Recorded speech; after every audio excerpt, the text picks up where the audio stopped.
Bismillahirrahmanirrahim. Assalamualaikum warahmatullahi wabarakatuh. Assalamualaikum. Innal hamdalillah nahmaduhu wa nasta'inuhu wa nastaghfiruh wa na'udzu billahi min shururi anfusina wa min sayyiati a'malina.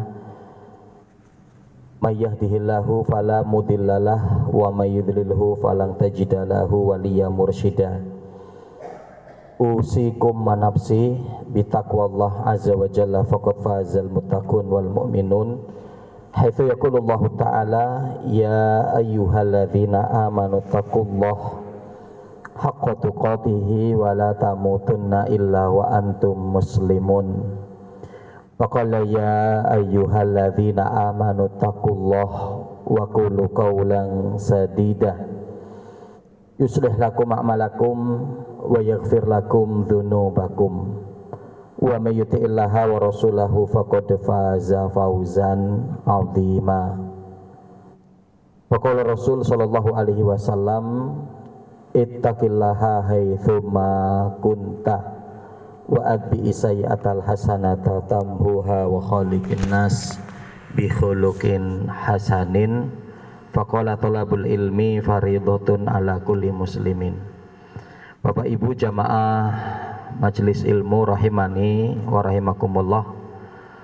Alhamdulillah, tentunya tidak bosan-bosannya kita untuk selalu memuji dan bersyukur kepada Allah Subhanahu wa taala. Yalah Allah sebagai Rabb kita, ilah kita yang selalu memberikan kemaslahatan dan kebaikan kepada kita. Tentunya semua apa yang Allah Subhanahu wa taala berikan kepada kita dalam rangka untuk menguji kita, untuk melihat siapa di antara kita yang memiliki amalan yang terbaik ya. Sehingganya upaya-upaya harus selalu kita usahakan ya untuk merealisasikan kebaikan pada diri kita yang untuk tidak pernah putus dari amal kebaikan. Karena ketika putusnya kita dari amal kebaikan itu akan adanya celah setan untuk masuk dan menggoda kita, menjerumuskan kita. Maka Imam Hasan Al-Basri rahimahullah beliau mengatakan, ini la akrahu ar-rajulan farighon laysat bi amalid dunya wala amalil akhirah. Imam Hasan Al-Basri rahimahullah taala beliau mengatakan, sungguh saya sangat tidak suka melihat seorang yang nganggur-nganggur, yang bersantai-santai, tidak sedang mengerjakan urusan dunia dan juga tidak sedang sibuk mengerjakan urusan akhirat ya. Yang karenanya Allah Subhanahu wa taala pun memerintahkan fa idza faraghta fangsob. Kalau kalian telah selesai dari satu amal kebaikan, carilah amal kebaikan berikutnya. Jangan putus, jangan berhenti. Ada satu athar yang sangat indah yang pernah terjadi oleh Imam Hasan Al-Basri rahimahullahu ta'ala ketika beliau mengantarkan jenazah, memikul jenazah, dimana ketika beliau sedang memikul itu sambil zikir ya, sambil zikir. Dengan zikir itu didengar oleh sampingnya. Maka pada prosesi ketika memakamkan, maka temannya itu bertanya, wahai imam, tadi ketika saya berada di samping Anda, mendengar Anda sambil berzikir ya. Maka Imam Hasan Al-Basri mengatakan, wahai saudaraku, apa pendapatmu ketika jenazah ini diberikan oleh Allah kesempatan untuk hidup kembali? Apa yang menjadi keinginan dia? Apa yang menjadi angan-angan dia? Ya, dimana orang tersebut mengatakan tentunya untuk beribadah, untuk melakukan ketaatan. Maka Imam Hasan Al-Basri juga mengatakan begitu. Begitulah ketika Allah masih memberikan kesempatan kepada kita umur, Allah masih memberikan kesempatan kita untuk hidup, jangan kita sia-siakan kecuali untuk ibadah kepada Allah. Karena ketika kita sedang memikul jenazah itu, tidak ada aktivitas ibadah lain yang bisa kita kerjakan kecuali untuk berzikir. Ya, kita nggak bisa sambil baca Quran, kita nggak bisa sambil sholat. Ya, yang bisa untuk kita lakukan sambil memikul jenazah itu adalah dengan zikir kepada Allah. Ya, nah sehingga apa? Nah ini menjadi satu pelajaran penting ya bagi kita. Apa yang dilakukan oleh Imam Hasan Al-Basri artinya apa? Beliau tidak menginginkan sebentar pun dari waktu yang ada kecuali untuk ketaatan kepada Allah. Ya. Nah, salawat beri salam semoga tak tercurah atas Nabi kita Muhammad Sallallahu Alaihi Wasallam, pada keluarga beliau, para sahabatnya, tabiin, tabiut tabiin, dan orang-orang senantiasa komitmen dalam menjalankan sunnah beliau sampai datangnya hari kiamat kelak. Allahumma la sahla illa ma ja'altahu sahla wa anta taj'alul hazna idza syi'ta sahla. Bapak Ibu rahimani wa rahimakumullah, di kajian pada malam hari ini sebagaimana mungkin yang diinformasikan bahwa insyaallah kita akan mengkaji satu ayat yang terdapat dalam surat Al-Baqarah di ayat yang ke-25. Insyaallah di sebagian kita hafal ayat ini. A'udzubillahi minasyaitonirrajim. Wa basyiril ladzina amanu wa amilus sholihat anna lahum jannatin tajri min tahtihal anhar kullama ruziku minha min thamaratir rizqan qalu hadzal ladzi ruzikna min qablu wa utubihi mutasyabiha walahum fiha azwajum mutahharah wa hum fiha khalidun. Allah Subhanahu wa taala menyebutkan, dan kabarkan gembira untuk orang-orang yang beriman dan beramal soleh. Dengan kabar gembira apa?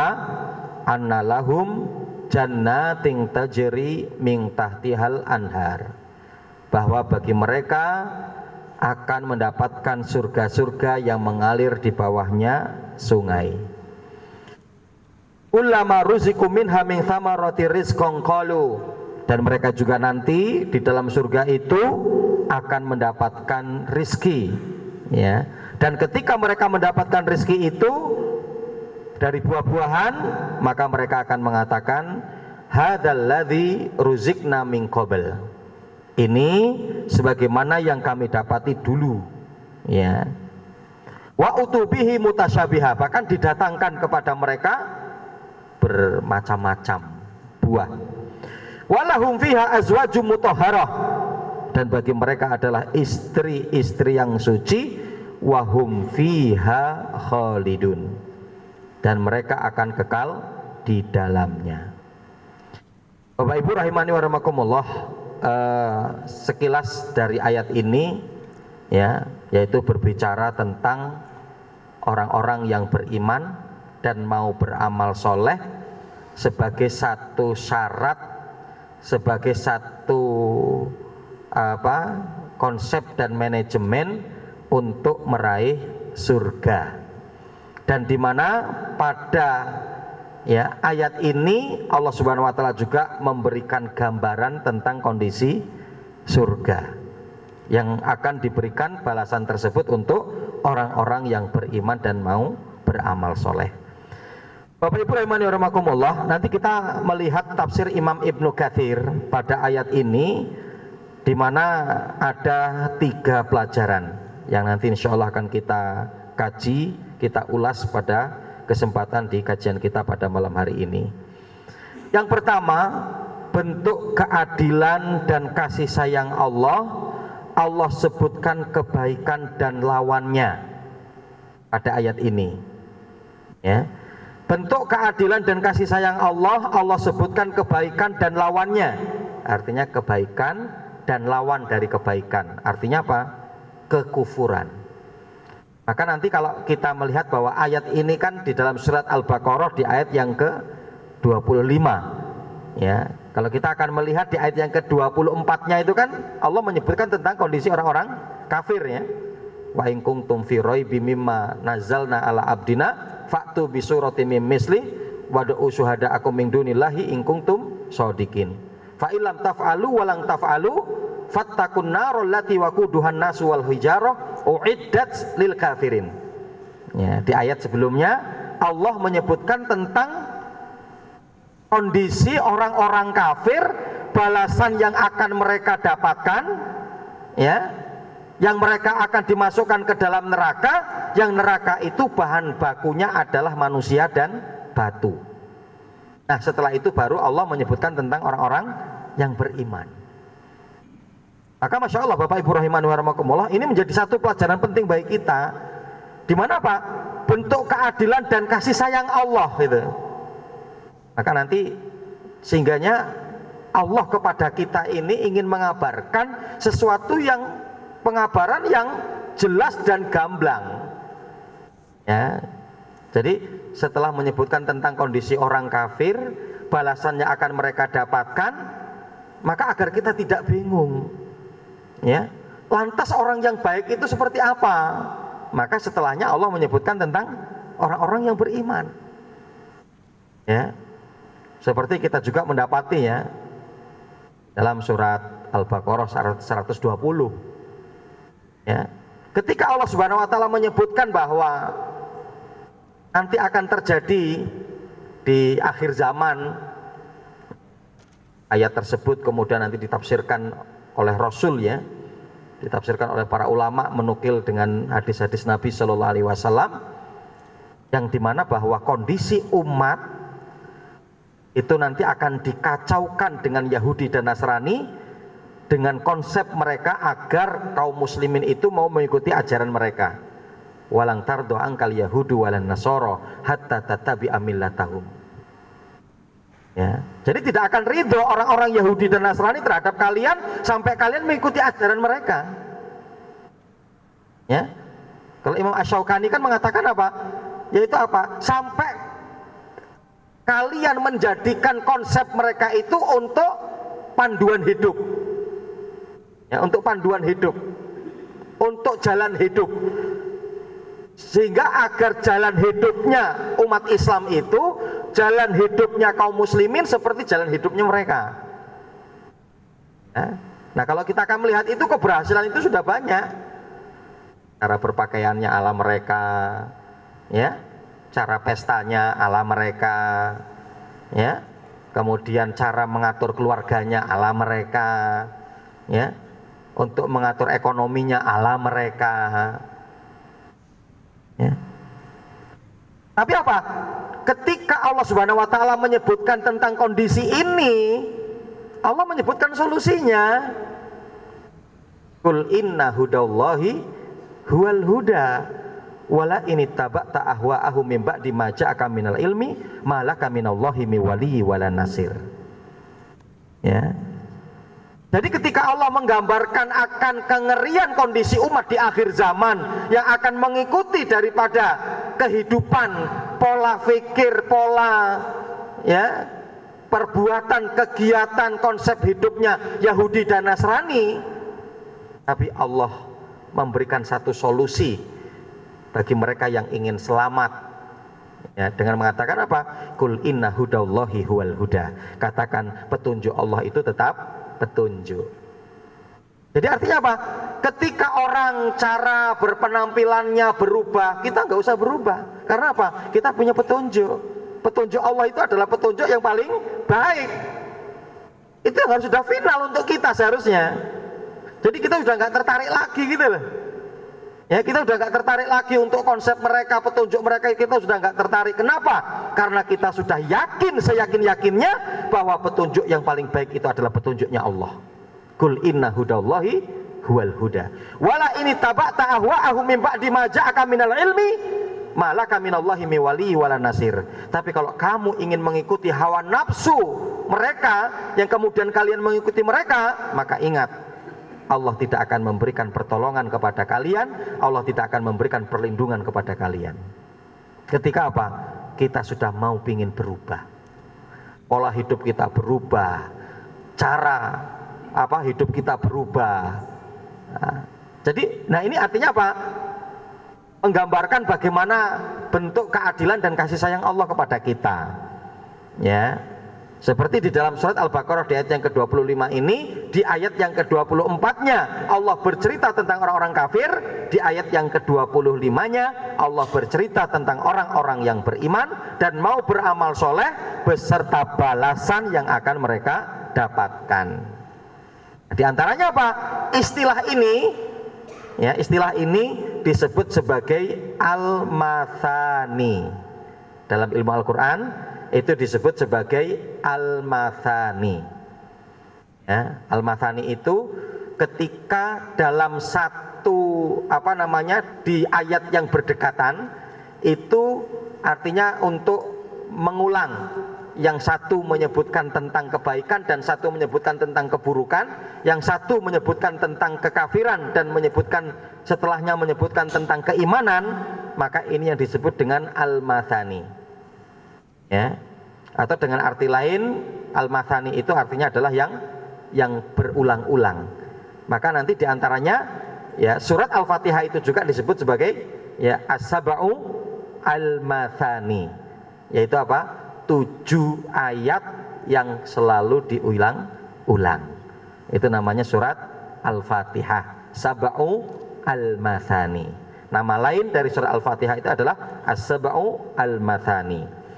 Kita akan lihat di sini penjelasan Imam Ibnu Katsir, ya, yang menunjukkan bahwa yang pertama, bentuk keadilan dan kasih sayang Allah sebutkan kebaikan dan lawannya agar gamblang.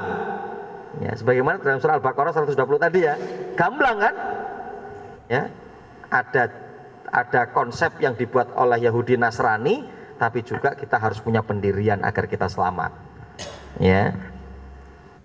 Imam Ibnu Katsir di sini menyebutkan lama dzakarallahu taala ma'adahu li'a'da'ihi minal asqiya'il kafirin bihi wa bi rusulihi minal adzabi wan nikal atafa bi dzikri hali auliyaihi minas su'ada al mu'minin bihi wa bi rusulihi. Ya, jadi pada waktu ketika Allah pada ayat ini menyebutkan ya apa yang Allah janjikan kepada mereka untuk musuh-musuhnya, ya, musuh-musuh Allah itu siapa? Orang-orang musyrik, orang-orang kafir, orang-orang munafik, ya. Minal asqiya, dari apa? Asqiya, kesengsaraan. Ya. Asqiya itu kan artinya sengsara ya. Kita mendapati surat Toha ya. Di ayat yang kedua ya, Toha ma anzalna alaikal qur'ana litashqa. Toha, kami kata Allah tidak pernah menurunkan Al-Quran untuk kesengsaraan, nggak ada. Ya, jadi Al-Quran itu diturunkan oleh Allah untuk apa? Kebahagiaan. Ya, Al-Quran Allah turunkan kepada kita adalah untuk kebahagiaan. Di antaranya Allah tegaskan juga dalam surat Az-Zuhruf di ayat yang ke-44. Wa innahu ladzikrun laka wa liqaumika wa saufa tus'alun. Al-Qur'an itu ya, dzikrun laka adalah kebahagiaan untukmu dan kaummu wahai Muhammad. Al-Qur'an itu aku turunkan adalah untuk kemuliaan untukmu dan kaummu wahai Muhammad. Wa saufa tus'alun, dan kamu nanti akan ditanya sudah sejauh mana kamu menjadikan Al-Qur'an sebagai panduan hidupmu. Apakah baru mengambil berapa ayatnya, ataukah sudah semua, ataukah bahkan kamu tidak peduli, tidak mau diatur dengan Al-Quran. Artinya seperti itu. Pada surat Toha tadi Allah mengatakan begitu, ya, Toha ma anzalna alaikal qur'ana litashqa. Tashqa, kami tidak pernah menurunkan Al-Quran ini untuk kesengsaraan bagi kalian, nggak ada. Ya. Nah, di mana Pak? Musuh-musuh Allah Subhanahu wa taala minal asqiya, orang-orang yang akan sengsara. Nanti kita juga mendapati hadis itu kan dalam riwayat Imam Tirmidzi ketika Rasulullah mengatakan innal asqal asqiya man istama'a fihi faqrud dunya wa adabul akhirah. Orang yang paling akan sengsara dari orang yang sengsara di atas muka bumi ini apa? Yang terkumpul pada diri mereka dua hal. Fakrud dunya wa adabul akhirah. Di dunia dia fakir, tapi nggak mau ibadah kepada Allah. Sudah ketika di dunianya dia hidupnya sulit, hidupnya mungkin dihinakan orang, di akhirat dia diadab. Kenapa? Karena ketika di dunia dulu tidak mau beribadah kepada Allah. Ini disebutkan oleh Rasulullah sebagai askol askia, orang yang akan sengsara. Maka di mana Allah Subhanahu wa taala, Imam Ibnu Katsir di sini mengatakan Allah menyebutkan pada ayat ini tentang musuh-musuhnya yang akan mendapatkan kesengsaraan, al-kafirina bihi, yang mereka kafir terhadap Allah, kufur terhadap Allah, wa birusulihi, dan mereka tidak mau beriman kepada Rasulnya. Apa yang akan mereka dapatkan? Minal adabi wan nikal, mereka akan mendapatkan adab dan mendapatkan kesulitan dalam hidup, mendapatkan ya adab dan kesulitan dalam hidup, ya.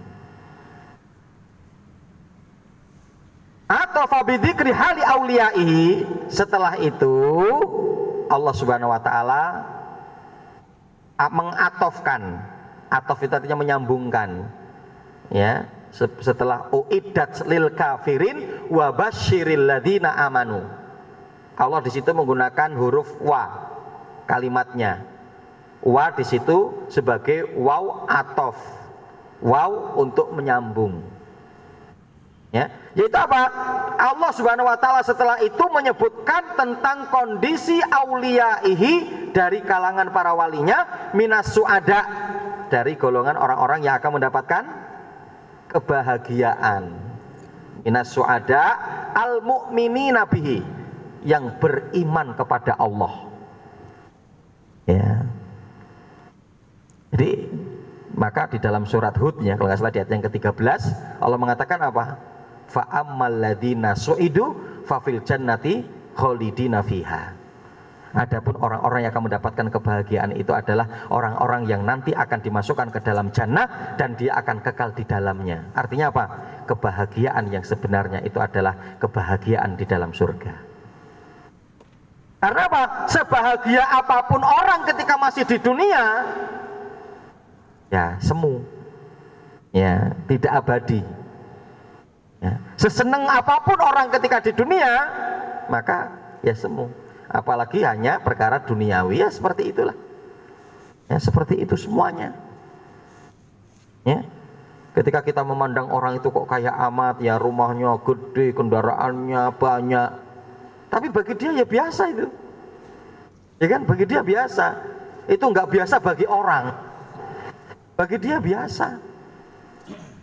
Ya, karena apa? Seperti itulah kebahagiaan dunia. Seperti itu kebahagiaan dunia. Karena kebahagiaan sebenarnya itu ya fafil jannah, di dalam surga. Ya. Mau beriman kepada Rasulnya. Ya, alladzina sadaku imanahum bi amali as-solihah, yang mereka membenarkan keimanan mereka dengan amal soleh. Wahad mathani, yang seperti inilah dinamakan Al-Quran itu sebagai Al-Mathani, ya, menyebutkan tentang kekafiran, keburukan, dan setelah itu menyebutkan lawannya, yaitu tentang keimanan dan balasan orang-orang yang akan mendapatkan daripada keimanannya. Maka ingat, ketika terjadi seperti ini namanya Al-Mathani, ya, Al-Mathani. Ini yang pertama, ya. Pelajaran yang pertama, bentuk keadilan dan kasih sayang Allah. Allah sebutkan kebaikan dan lawannya, atau juga yang disebut sebagai al-mathani, sesuatu yang diulang. Kemudian yang kedua, siapa mukmin dan orang yang mau beramal soleh itu? Ya, siapa mukmin dan orang yang mau beramal soleh itu?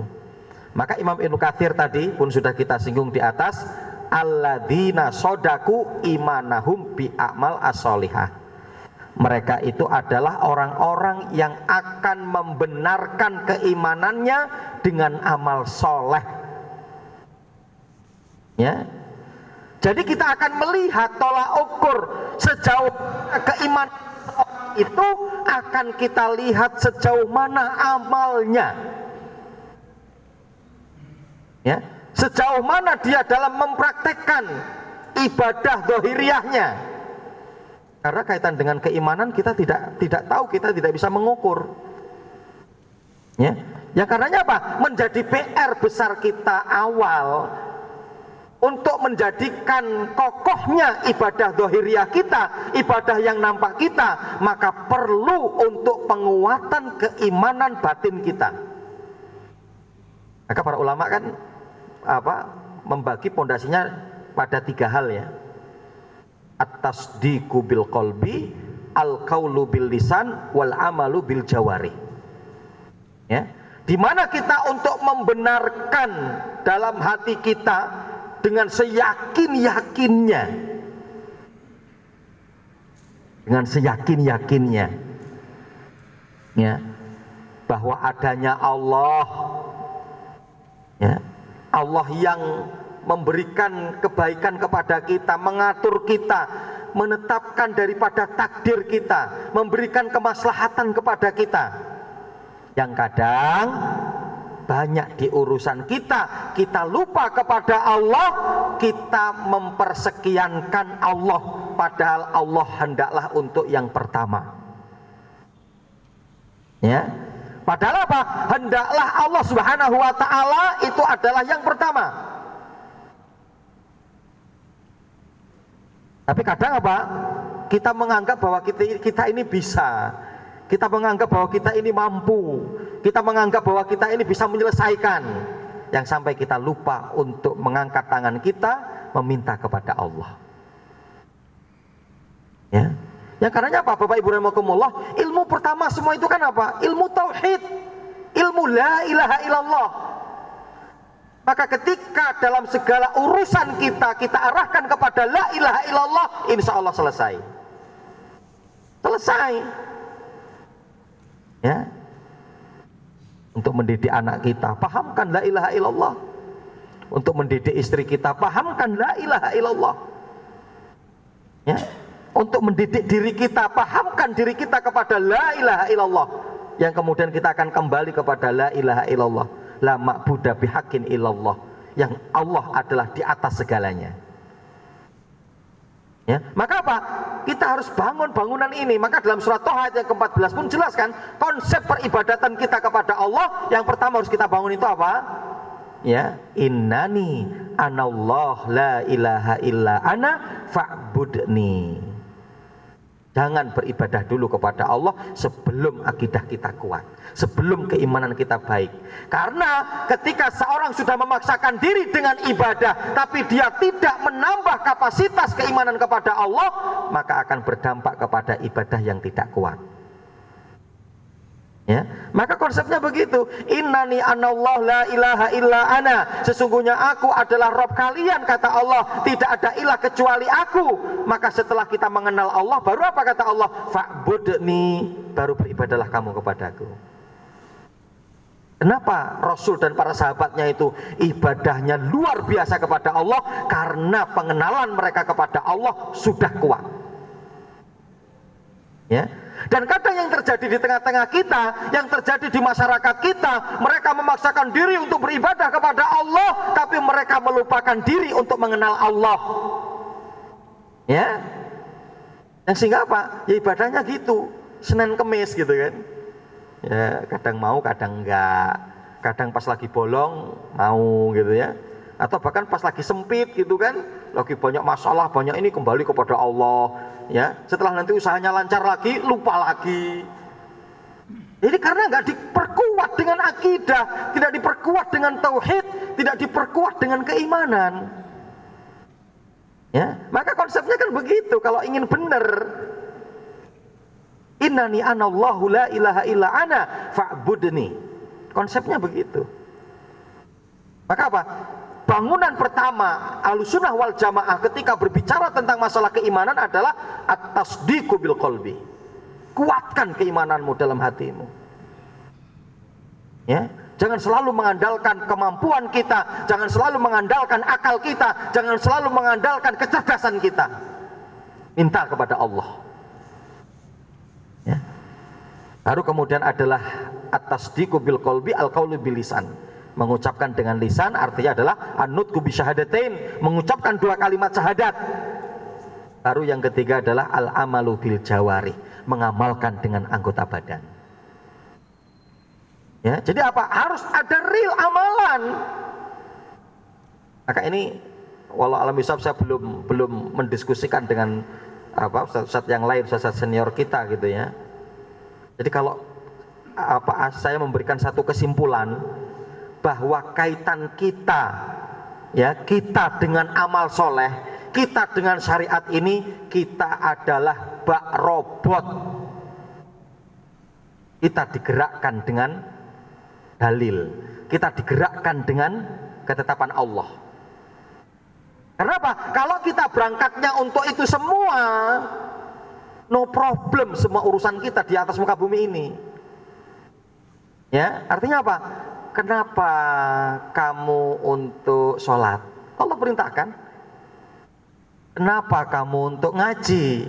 Allah dan Rasul perintahkan untuk kita itu. Kenapa kamu untuk mencari maisha?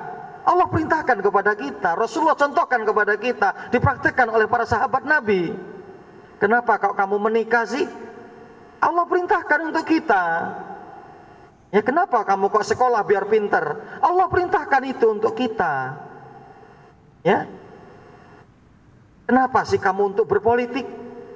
Ya, kenapa sih kamu untuk berdakwah? Allah perintahkan itu kepada kita, gitu kan? Jadi apapun yang akan kita peroleh dari perkara-perkara itu, ketika mungkin kita menganggap bahwa kegagalan, kemudian ketidakmaksimalan, maka apa? Karena kami hanya menjalankan tugas dari Allah, kita hanya berikhtiar. Ya, hasil itu adalah ada di tangan Allah atas izin Allah. Selesai semuanya. Sampai itu kok bisnis sudah sekian tahun kok nggak sukses-sukses? Saya sudah menjalankan bisnis. Yang memberikan rezeki itu Allah. Ringan. Gitu kan? Enggak kemudian kita akan menggerutu, kita akan marah, kita akan ya. Karena apa? Bahwa kita ini diatur oleh Allah Subhanahu wa taala. Ya. Jadi untuk kita praktekkan dalam kehidupan real kita. Ya. Nah, makanya Bapak Ibu rahimani wa rahimakumullah, pada waktunya ya, tatkala keimanan kita itu tidak maksimal dari 3 hal tadi itu ya, at-tasdiqu bil qalbi, al-qaulu bil lisan, wal amalu bil jawarih, ini akan menjadi masalah. Contoh artinya apa? Ketika seorang bangunan keimanannya itu hanya pada tasdik, itulah yang menimpa Fir'aun dan iblis. Gitu kan? Apakah Fir'aun dan iblis tidak beriman kepada Allah? Mereka beriman, tapi hanya sekedar keimanan dalam tasdik mereka, pembenaran dalam hati. Ya. Dibuktikan ketika iblis berkata kepada Allah saja, mengatakan Rabbi bima aghwaytani la'aqudanna lahum siratakal mustaqim. Wahai Rabbku, karena engkau menganggap aku sesat, maka akan aku sesatkan umatmu, hamba-hambamu dari jalanmu yang lurus sebanyak-banyaknya, agar mereka menyimpang. Iblis masih menyebut Allah sebagai Rabbnya, artinya iblis meyakini bahwa Allah adalah sebagai Rabb. Fir'aun juga begitu kan, amantu bi Rabbi Musa wa Harun, aku beriman kepada Rabb Musa dan Harun. Tapi sudah dalam kondisi napas di kerongkongan, maka sudah tidak diterima taubatnya. Nah, kalau keimanan kita hanya sekedar tasdik, ya hanya sampai kepada itu, seperti Fir'aun, seperti iblis. Tapi kalau keimanan kita hanya pada praktek amaliyah ibadah, tapi tidak dibangun di atas kepercayaan dan keyakinan, itu seperti keimanannya orang-orang munafik. Apakah orang munafik itu beramal? Beramal. Orang munafik itu sholat. Orang munafik itu zakat, orang munafik itu apa? Sedekah. Orang munafik itu juga berjihad. Tapi apa? Mereka tidak yakin kepada Allah. Mereka tidak percaya. Mereka adanya keraguan. Maka dengan keraguan itulah menjadikan mereka golongan orang-orang munafik. Maka agar kita tidak tergolong kepada golongan iblis atau golongan Fir'aun, dan kita juga agar tidak tergolong sebagai golongan orang-orang munafik, maka bangunan keimanan kita harus sempurna di atas 3 bangunan tadi. Tasdiqu bil qalbi, al-qaulu bil lisan, wal amalu bil jawari. Maka di sini di mana Allah Subhanahu wa taala, Imam Ibnu Katsir rahimahullah di sini kemudian melanjutkan penjelasan beliau, lama dzakara jazaul kafirin dzakara jazaul mu'minin ahlul a'mal as-solihat. Ya, pada waktu ketika Allah menyebutkan balasan untuk orang-orang kafir, Allah setelahnya menyebutkan balasan untuk orang-orang yang beriman. Ahlul a'mal as-solihat, ya, mereka itu adalah orang-orang yang mau beramal dari amal soleh. Wasafat a'malul khair bisolihat, pada waktu ketika Allah mensifati, ya, al-a'mal al-khair bisolihat, amal kebaikan dengan amal soleh, amal kebaikan, ya, jadi amal kebaikan itu ya selagi bahwa bukan maksiat. Kalau Imam Ibnu Taimiyah kan mengatakan begitu, ya, ya, ismun jami' likulli ma yuhibbuhullah wa yardahu minal aqwali wal amal adh-dhahira wal batinah. Semua nama yang mencakup segala perbuatan, baik itu yang nampak maupun yang tidak nampak, baik itu perbuatan perbuatan maupun amalan hati. Ya. Selagi bahwa hal itu bukan maksiat kepada Allah, maka itu adalah al-a'mal al-khair, amal kebaikan. Ya. Dan kalau mau kita runtut di setiap kegiatan kita ini, numpuk amal kebaikan. Masuk masjid baca doa, keluar masjid baca doa, ada sholat tahiyatul masjid, begitu kan? Kita mau minum, ya, pakai tangan kanan, baca bismillah. Semuanya itu amal khair. Nah, di mana Pak Imam Ibnu Katsir di sini mengatakan wasafat a'malul khair bisolihat, ya, Allah mensifatkan amal kebaikan itu sebagai amal soleh, li'anna biha tasluhu ahwalul abdi. Karena apa? Ketika seorang itu melakukan amal kebaikan, itulah menjadikan seorang itu menjadi baik. Ya.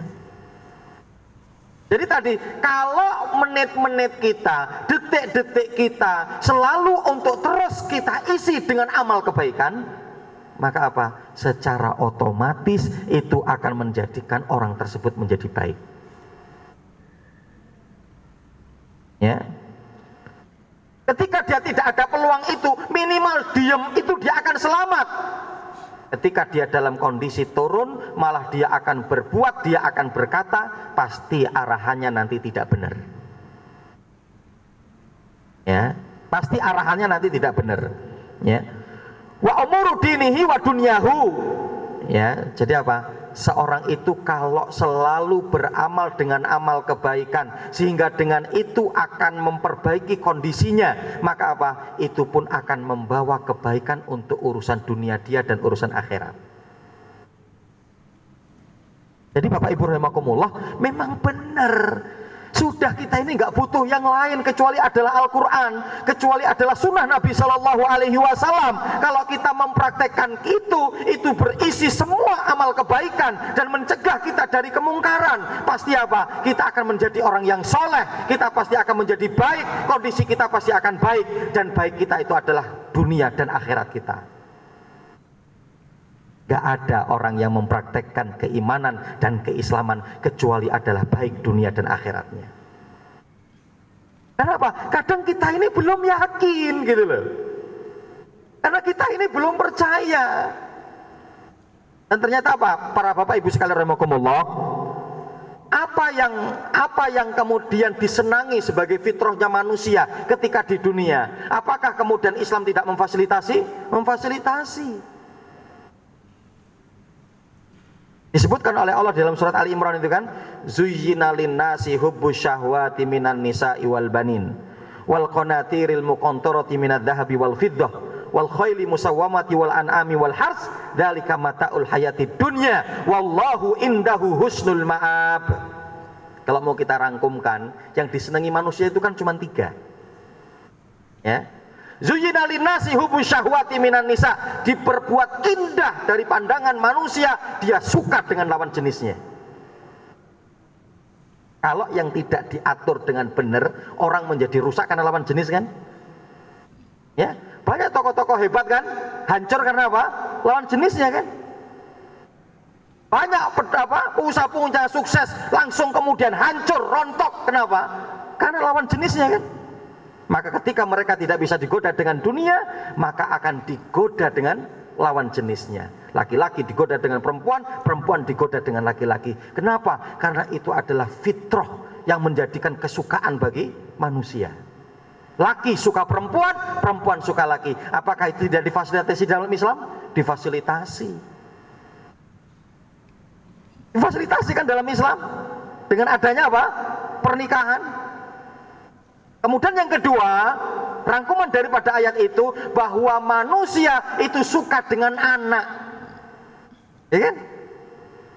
Hidup itu akan hambar Bapak Ibu kalau sudah sekian tahun nggak punya anak, yang dapat menjadikan kacau kehidupan seorang ketika Allah belum berikan keturunan. Ya, kenapa fitrahnya begitu? Kita sebagai laki-laki segerang apapun, kita ketika menikah itu ingin punya anak. Dan kita senang kalau dengan anak. Ya. Perempuan lebih lagi perempuan. Kadang apa? Ya kita menikah gitu kan, belum punya anak. Kadang kita santai-santai. Yang ribut itu siapa? Pasti perempuan. Loh mas, kapan yuk mas? Yuk kok sudah sekian bulan, udah sekian tahun. Ijane sing masalah ki sopo gitu ya. Itu yang biasanya yang sudah ribut itu perempuan. Nah, kita mah santai-santai, kadang kan begitu ya. Apakah itu tidak difasilitasi? Fasilitasi dalam Islam, perbanyaklah anak. Iya kan? Kata Rasulullah begitu kan, tazawadul walud al-wadud, nikahilah oleh kalian para wanita penyayang dan yang banyak anak. Apa kata Rasulullah? Fa inni mukatsiru bikumul umam. Karena aku ingin berbangga-bangga di atas umat yang lain, bahwa umatku jumlahnya banyak dari umat yang lain. Difasilitasi dalam Islam. Apa yang disukai oleh manusia ketika di dunia, itu difasilitasi, dan itu semua ibadah kepada Allah. Kemudian yang ketiga, bahwa manusia itu suka dengan kemewahan dunia. Lihat rumah gede ya seneng. Lihat rumah gedung magrong-magrong tingkat 8, seneng. Lihat kendaraan-kendaraan mewah, seneng. Lihat sawah yang luas, seneng. Apakah itu tidak difasilitasi dalam Islam? Fasilitasi, seorang mukmin itu harus kaya.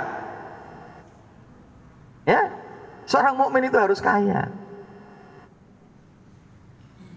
Ya. Makanya Rasul Shallallahu Alaihi Wasallam telah mengatakan apa? Ni'ma malin soleh fi rajulin soleh. Sebaik-baik harta itu ketika dipegang oleh orang yang soleh. Ya.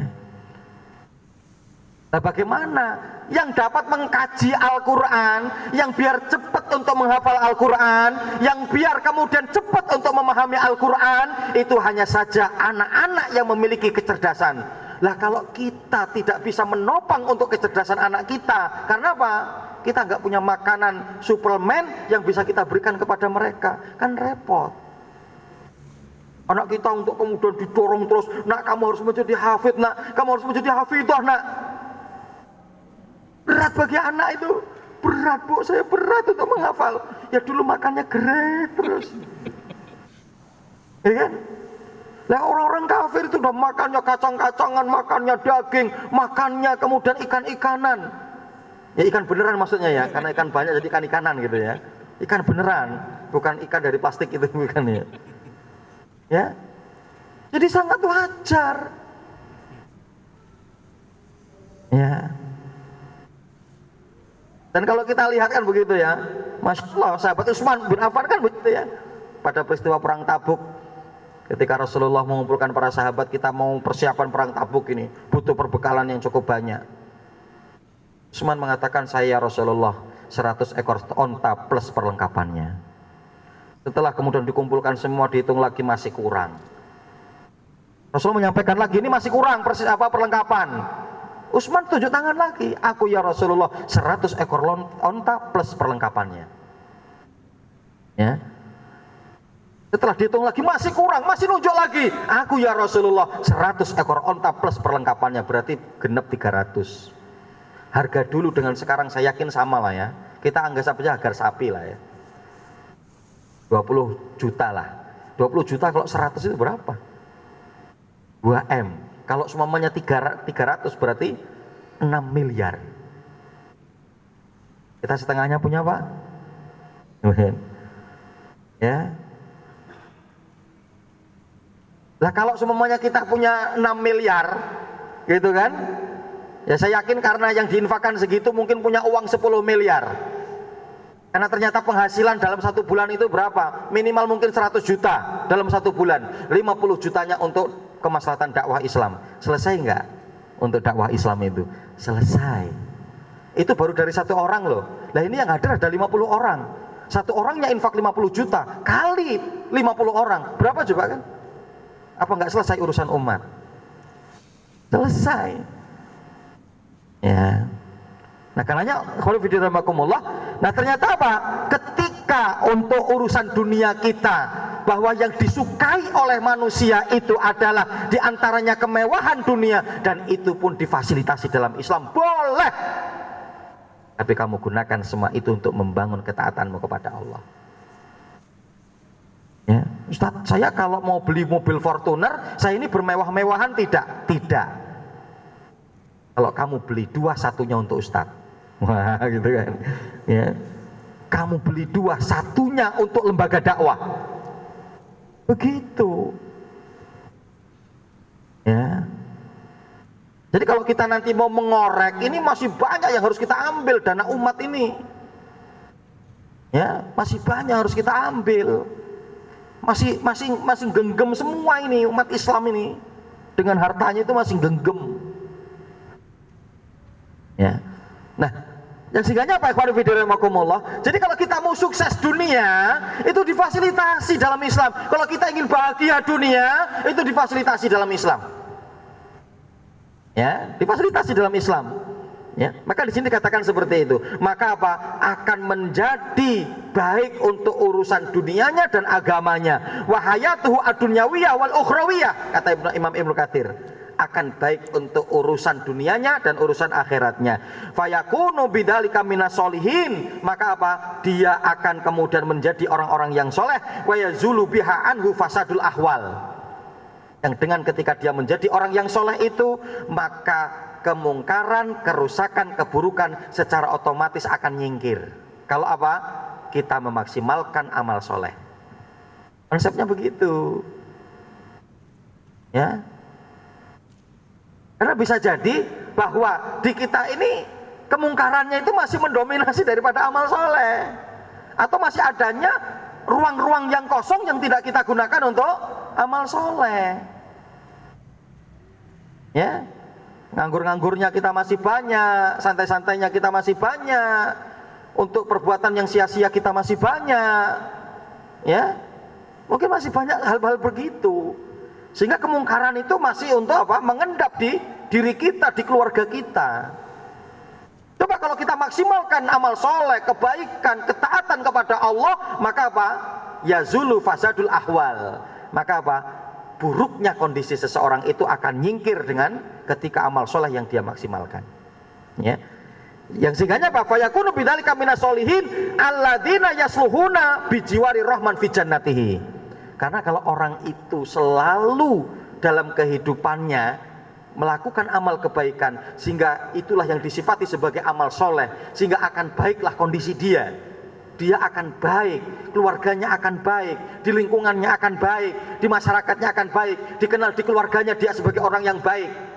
Kalau sudah terjadi seperti itu, maka orang itu adalah orang yang cocok nanti bersanding dengan Allah di dalam surganya Allah Subhanahu wa Ta'ala. Ya. Bapak Ibu rahimakumullah, kadang saya mencontohkan terkait dengan nas ini yang disampaikan oleh Imam Ibnu Katsir. Seperti contoh apa? Kalau kita punya santri, ya karena saya pengelola pondok pesantren artinya begitu. Kita punya santri, santri itu bandel, paling nggak tahan dia kalau suruh dekat sama ustadznya, ya kan?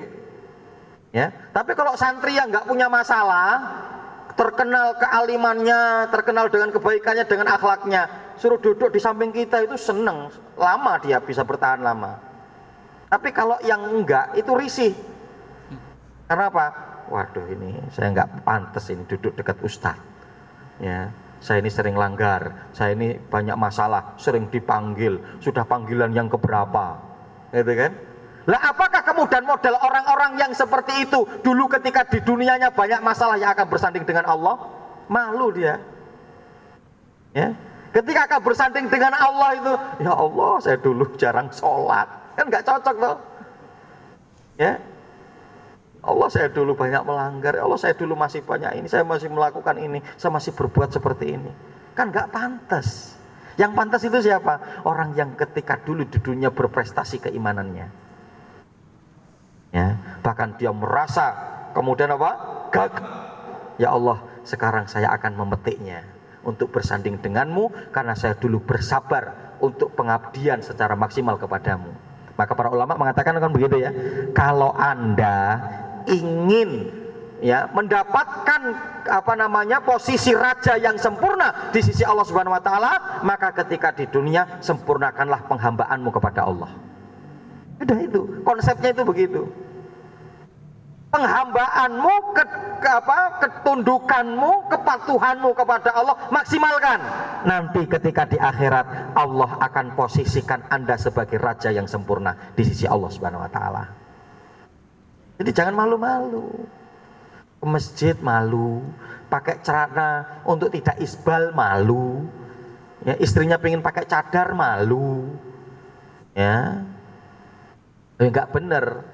Kalau seperti itu istilah para ulama disebut dengan khojal. Haya itu adalah malu yang dibenarkan. Malu yang dibenarkan itu apa? Malu berbuat maksiat, malu kalau tidak taat, malu kalau melakukan keburukan. Itu namanya haya yang benar. Maka Rasulullah mengatakan begitu. Ya, ya al haya la ya'ti ila bi khairin. Orang yang berakhlakan dengan akhlak malu tidak akan datang kepada dirinya kecuali kebaikan. Tapi yang malu seperti tadi itu, malu pakai celana cingkrang, malu kemudian memelihara jenggot, malu kalau istrinya pakai jilbab besar, itu namanya khojal, nggak boleh dipelihara. Malu ngomong, ilmunya banyak, tapi kalau ngomong malu. Pas ngomong dilihat, saya tuh paling nggak bisa. Kalau pas ngomong dilihatin orang, orangnya mau ngeliat kemana? Ya. Nah, maka ya. Jadi ternyata konsepnya begitu. Siapa mereka? Orang-orang yang beriman yang mau beramal soleh. Orang yang beriman itu tadi bahwa mereka yang membangun dirinya dengan keimanan dengan 3 pondasi tadi itu dengan kuat dan kokoh agar tidak mendapatkan syubhat orang-orang munafik dan syubhat ya iblis dan Fir'aun, itu kan. Kemudian siapa mereka yang mau beramal soleh? Yang mau beramal kebaikan. Karena ketika seorang beramal kebaikan, itulah yang disifati oleh Allah sebagai amal kebaikan atau amal soleh, yang sehingga akan menjadikan baiknya kondisi seorang hamba itu. Ya, yang itu pun akan membawa kepada kemaslahatan, kebaikan untuk dunia dan akhiratnya. Yang karenanya apa, Bapak Ibu rahimakumullah? Bagi Yahudi dan Nasrani tidak masalah generasi umat Islam ini banyak yang hafal Al-Quran. Mereka adakan musabakoh, mereka adakan lomba-lomba, lomba hifdzil Quran, lomba tahsin Quran, lomba yang lain. Tapi yang sangat mereka hindarkan apa? Jangan sampai generasi Islam memahami tentang isi Al-Quran. Kenapa? Kalau mereka sampai memahami isi Al-Quran, pasti mereka akan sukses dalam hidupnya. Kalau mereka memahami isi Al-Quran, pasti mereka akan menguasai dunia. Ya, pasti akan menguasai dunia. Tentu dari praktek oleh Rasulullah dan para sahabatnya kan menguasai dunia. Ya, dilanjutkan oleh generasi tabi'in, dilanjutkan oleh generasi para ulama, menguasai dunia. Ketika mereka memahami isi Al-Quran. Makanya Ya, kalau taklim ya males. Ini kayak mana pemahaman kita untuk kemudian isi Al-Qur'an itu? Ya, kalau rumah kita masih kotor, bagaimana pengamalan kita terhadap Al-Qur'an? Kalau kerja kita masih males-males, ya, bagaimana kita pemahaman terhadap Al-Qur'an? Wa ja'alna laila libasa, wa ja'alna nahara ma'asa. Kami jadikan siang hari untuk kalian maisha. Sukseskan dirimu tentang duniamu, dan kami jadikan malam hari kamu gunakan untuk istirahat. Ya. Ustaz, tapi saya istirahat terus, gak ada masalah. Tapi banyak yang mencarikan uang untuk antum, gak ada masalah. Istirahat antum gunakan untuk dakwah di jalan Allah. Itu yang harus kita miliki, itu yang harus kita punya. Ya. Nah, makanya ya, jadi itu yang kedua. Adapun yang terakhir, yang ketiga pelajarannya, jadi yang kedua adalah siapakah mukmin itu dan siapakah orang-orang yang mau beramal soleh itu. Kemudian yang ketiga adalah gambaran surga untuk orang-orang yang beriman dan beramal soleh. Yang pertama, mengalir di bawahnya sungai dari minyak kasturi. Nah, jadi nanti kita mendapati hadis Nabi Shallallahu Alaihi Wasallam, ya, tajri min tahtihal anhar, surga itu mengalir di bawahnya sungai-sungai. Yang dimaksud adalah Rasulullah mengatakan innahal jannah tufajjaru min tahti tilal, ya, bahwa itu adalah satu surga yang di bawahnya mengalir sungai, dan sungai itu bersumber dari bawah lereng gunung yang terbuat dari minyak kasturi. Ya, Masya Allah, wanginya itu luar biasa, ya, wanginya itu luar biasa dan sangat bening dan sangat jernih, ya. Karena di mana ketika Allah Subhanahu wa taala menggambarkan tentang sungai dalam surga itu, yang pertama adalah sungai dari air yang murni. Ini disebutkan dalam surat Muhammad, ya, ayat yang ke-15, ya, di mana Allah Subhanahu wa taala mengatakan apa? Fiha anharun min ma'in ghairi asinin.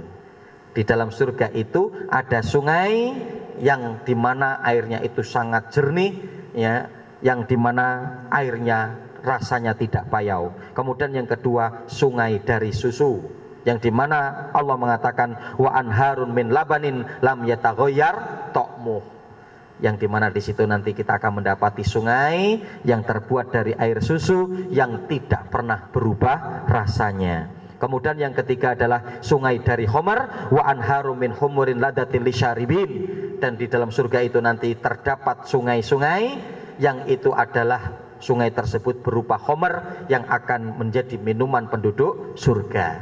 Makanya Rasulullah pernah mengatakan bahwa siapapun yang sudah mencicipi khamar ketika di dunia, maka dia tidak akan mencicipi khamar ketika nanti di akhirat. Maka bersabarlah, ya. Seperti juga begitu kan emas dan perak, ya. Jangan kalian memakan pakai bejana yang terbuat dari emas dan perak, ya. Fi aniyati dhahabi wal fiddah. Kenapa? Karena itu emas dan perak itu bejana yang akan dipakai oleh orang-orang kafir, tapi nanti mereka di surga enggak memakai itu, atau mereka nanti di akhirat tidak akan memakai itu, tapi itu yang akan kalian pakai ketika nanti di akhirat. Maka apa? Bersabar, kita enggak usah memakai itu. Karena memang kita enggak punya uang untuk beli itu kan, gitu istilahnya, ya. Kita memang enggak punya uang untuk beli itu, gitu kan. Ya. Tapi memang apa? Itu bukan untuk bagian kita di dunia, itu bagian kita nanti di akhirat. Khamar juga begitu. Khamar itu bukan bagian kita untuk di dunia, tapi bagian kita nanti untuk di akhirat. Makanya ada sungai yang terbuat dari air khamar. Kemudian yang keempat adalah sungai dari madu, wa anharun min asalin musaffa. Dan nanti kita akan mendapati di dalam surga itu adalah sungai-sungai yang terbuat dari madu yang murni. Wah, madu kita ini udah kacau, gitu ya. Madu kita ini udah kacau. Berbagai macam para ahli madu dikumpulkan, gitu kan. Guys, macam-macam. Ini ditaruh kulkas, kalau nggak beku madu asli, gitu kan. Kemudian nanti ditaruh di piring, digoyang-goyang. Kalau nanti membentuk kayak gambar sarangnya asli. Ya, ternyata itu juga ya, enggak ini. Ya, yang paling benar itu diantaranya apa? Ya. Ketika pemetiknya orang yang jujur, itu pasti asli, ya. Ini baru metik gitu, ya, metik nih, ya, dimakan, ini madu nih, ini asli itu, gitu kan.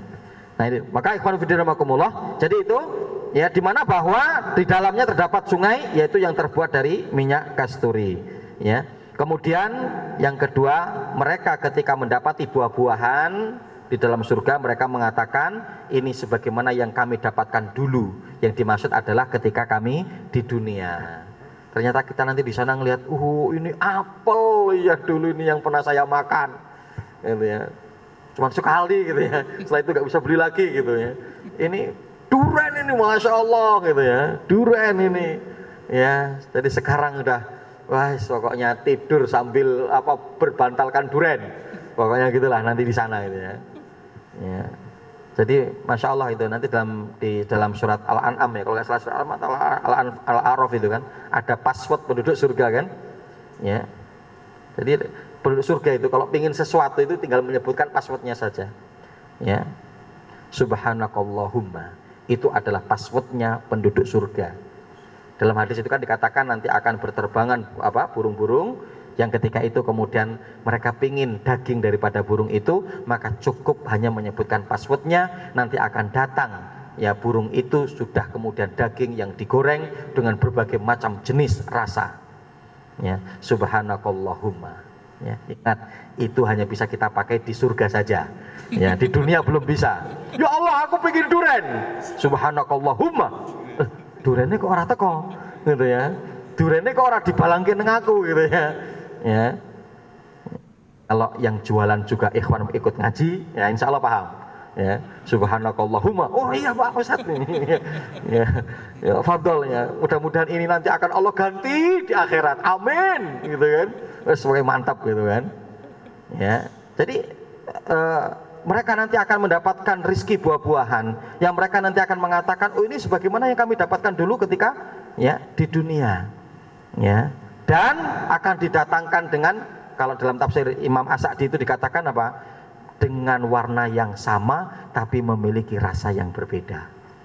Ya, warna yang sama tapi memiliki rasa yang berbeda antara satu buah dengan buah yang lain. Maka masya Allah. Ya. Jadi mukmin itu ya kebahagiaan hidup. Dunianya bahagia, dunianya sukses, di akhirat nanti akan menjadi raja yang kemudian berada di dalam surganya Allah. Itu yang harus kita kejar, gitu kan? Ya, kenapa kita belum sukses? Maka mari coba kita lihat dalam kehidupan kita sudah sesuai dengan Al-Quran dan Sunnah atau belum. Di semua, bukan hanya dalam perkara ibadahnya, ya, dalam perkara muamalah kita, dalam perkara mubah kita juga. Coba kita lihat semua. Kita lihat, ya, kalau masih banyak perkara-perkara yang belum pas, maka mari kita untuk paskan gitu ya, sesuai dengan ketentuan ketetapan Al-Quran dan Sunnah. Karena Al-Quran dan Sunnah ini justru dipraktekkan oleh mereka orang-orang kafir, ya. Muslim lupa dengan itu semua. Wallahu ta'ala alam. Bapak Ibu rahimakumullah, ini mungkin sementara apa yang dapat kami sampaikan kesempatan di kajian malam hari ini.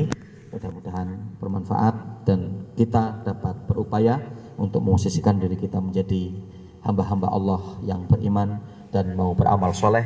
Dengan kesungguhan itu akan memberikan kemaslahatan untuk dunia kita dan kemaslahatan untuk akhirat kita. Dan mudah-mudahan apa menjadi cita-cita kita untuk mendapatkan kebaikan di dunia dan akhirat akan betul-betul diwujudkan oleh Allah Subhanahu wa taala. Amin ya rabbal alamin. Aku qouli hadza astaghfirullahaladzim li wa lakum wa lisairil muslimina fi kulli jabil aqtar. Subhanakallahumma wa bihamdika asyhadu an la ilaha illa anta astaghfiruka wa atubu ilaik.